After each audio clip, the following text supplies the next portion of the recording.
Hello everyone! So this is Edmond. Mindaros channel, isang content creator at gumagawa ng mga tutorials katulad ng laptop, PC, troubleshootings, mobile device, troubleshootings at marami pang ibang klaseng tutorials na sinishare ko dito sa aking channel.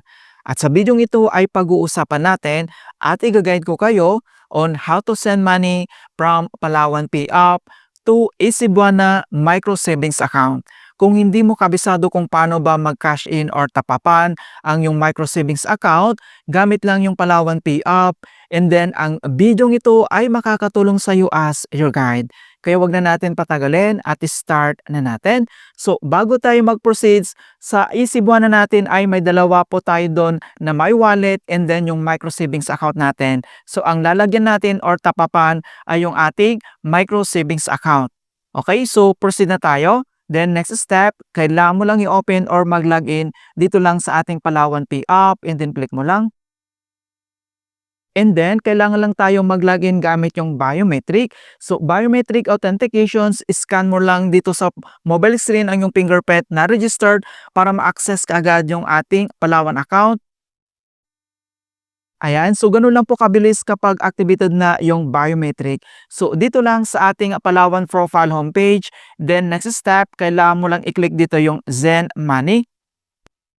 At dito na tayo sa Send Money. So pwede mo naman gamitin sa pag-transfer ng pera dito katulad ng to another Palawan Pay wallet, to Palawan Express branch, pera padala abroad, and then next, kailangan mo lang i-select dito yung to other e-wallet or online bank and then click mo lang. And dito na tayo sa bank transfer, online banks and e-wallet. So dito sa search bank, kailangan mo lang i-click yan para mas madali natin mahanap yung Cebuana. So ang isa-search mo dito ay Cebuana Lowiller, hindi yung Cebuana dahil wala kang mahanap dito na Cebuana. So under siya ng Cebuana Lowiller. Okay, so type mo lang dito yung Cebuana and then automatic naman yan na mag-pop up dito sa baba and then kailangan mo lang i-click yan. At dito na tayo sa bank transfer, transfer money from dito sa ating Palawan Pay main wallet. And then enter lang natin dito yung receiver details na account number na 12 digits ng ating micro savings account and then fill out lang natin. At once nilagay mo na dito yung account number mo na 12 digits na micro savings account, i-double check mo lang kung tama lahat. Then next, dito na tayo sa account name and then fill out lang natin. At once nilagay mo na dito yung complete na account name, so paglagay naman ng pangalan, so first name, middle name, and then yung last name. So either capital or small letters po yan, wala po yan issue mga kaibigan, basta tama yung nilagay mo na account name. Then next, dito na tayo sa amount, enter mo lang dito kung magkano yung ilalagay mo, and then dito lang sa right corner, i-click mo lang dito yung done. And then yung admin fee or transaction fee, applicable po yan, may bayad po yan mga kaibigan. Then next, dito na tayo sa receiver email address. So kailangan mo lang ilagay dito yung receiver email address and then fill out lang natin.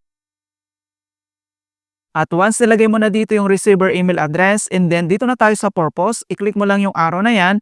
So either pan transfer, payment, or donations yung isa-select mo dito. Nasa sayo yan as your options. And then next, dito na tayo sa anti-scam insurance. So optional lang ito kung gusto mo ng anti-scam insurance, may bayad po itong 18 pesos. So pwede mo naman itong i-disable. So itagol mo lang yung button nito para ma-disable natin. Kapag okay na, i-double check mo lang dito yung account number na 12 digits na micro savings account, account name, yung amount, and then yung receiver email address. Then dito lang sa baba, itap mo lang dito yung next. And then magpapap ulit ito mga kaibigan, itong tinatawag na protect padala.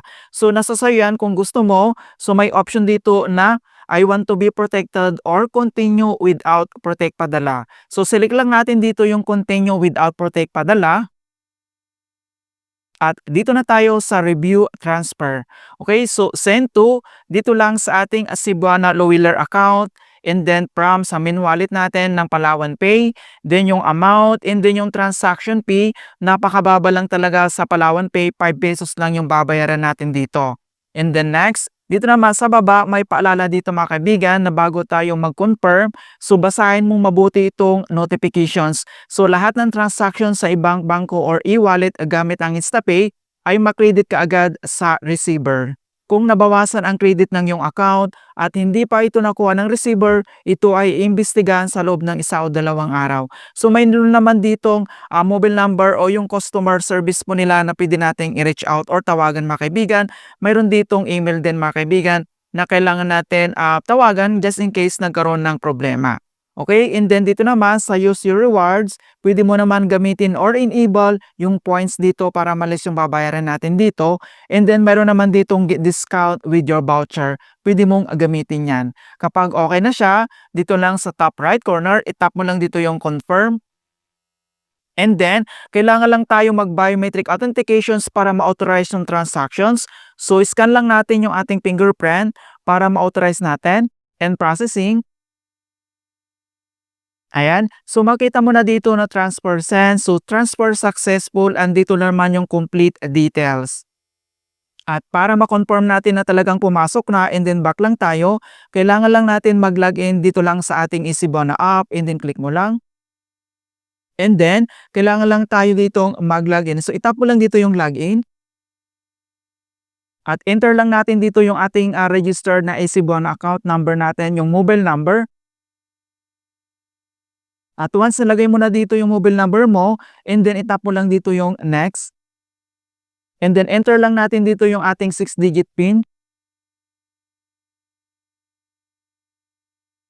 Ayan, so once na i-type mo na dito yung 6-digit PIN code mo, napakabilis lang talaga. Then next step, para ma-confirm natin na talagang pumasok na dito yung transfer natin from Palawan Pay App, then dito lang sa ating EasyBona profile homepage, dito lang sa taas, kailangan mo lang i-select dito yung My Savings. Ayan. So, makikita mo na dito na pumasok na yung amount dito lang sa ating micro savings account. Ganun lang po siya kabilis. Para ma-confirm mo, dito lang sa baba, mayroon naman ditong transaction mga kaibigan.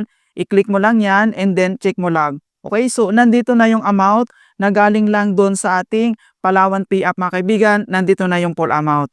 Alright, so ganoon lang po kasimple mga kaibigan kung paano ba mag-transfer or mag-top up dito lang sa ating micro savings account. Gamit lang yung ating Palawan Pay App. In hope na nakapagbigay ako ng kunting kalaman at guide tungkol sa Palawan Pay App tutorials. Thank you guys and see you in my next tutorials.